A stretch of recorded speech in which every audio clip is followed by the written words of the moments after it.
আপনি কি জানেন ঘড়ি তৈরির ভিতরে অনেক সূক্ষ্ম ও গুরুত্বপূর্ণ যন্ত্রাংশ থাকে যা একসাথে কাজ করে সময়কে নির্ভুলভাবে নির্দেশ করে। ঘড়ির ধরন অনুসারে যেমন কোয়ার্টার্স বা মেকানিক্যাল কিছু অংশ পার্থক্য থাকে, তবে কাঠামো প্রায় একই রকম। ঘড়ির ভিতরে অন্যতম প্রধান অংশ হল মেইন স্প্রিং।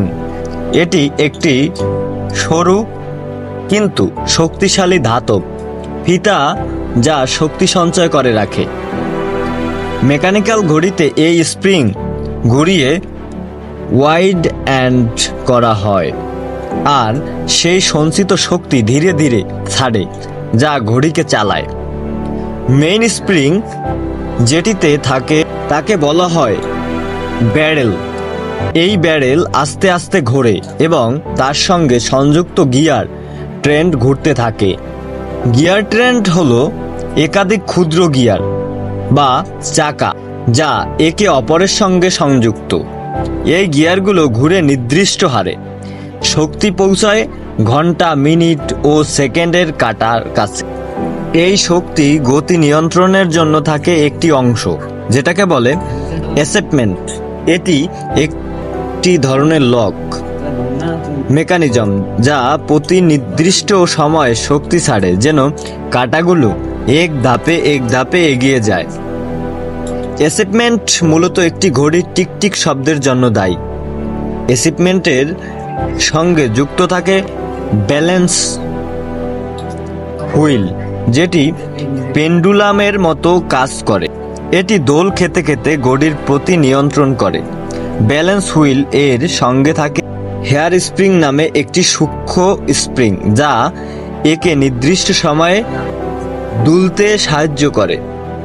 ঘড়ির ভিতরে আরেকটি গুরুত্বপূর্ণ অংশ হলো ডায়াল ট্রেন্ড। এটি মূলত সেই গিয়ারগুলো যেগুলোর মাধ্যমে কাঁটাগুলো ঘোরে এবং ডায়ালের সময় দেখানো হয়। ঘন্টার কাঁটা ধীরে ধীরে ঘোরে, মিনিটের কাঁটা তার চেয়ে দ্রুত, সেকেন্ডের কাঁটা সবচেয়ে দ্রুত। এই সমন্বয়ে ডায়াল ট্রেন্ড করে। কুইজ ঘড়িতে ব্যালেন্স হুইল বা মেইন স্প্রিং না থেকে থাকে একটি কুইজ ক্রিস্টাল। এই কুইজ ক্রিস্টাল প্রতি সেকেন্ডে নির্দিষ্ট পরিমাণে কম্পন করে 32.768 বার, যেটা ইলেকট্রনিক সার্কিট দ্বারা নিয়ন্ত্রণ হয়। কুইজ ঘড়িতে একটি ব্যাটারি থাকে যেটি পুরো সার্কিট চালায়। সেই সাথে থাকে একটি স্প্রিং মেটাল যা ইলেকট্রনিক সিগন্যালকে নির্পণে পরিণত করে এবং সূত্রগুলো চালায়। সব যন্ত্রাংশকে স্থানে ধরে রাখার জন্য ঘড়ির ভিতরে থাকে একটি মেটাল প্লেট বা মুভমেন্ট বেস যাকে বলা হয় মেইন প্লেট।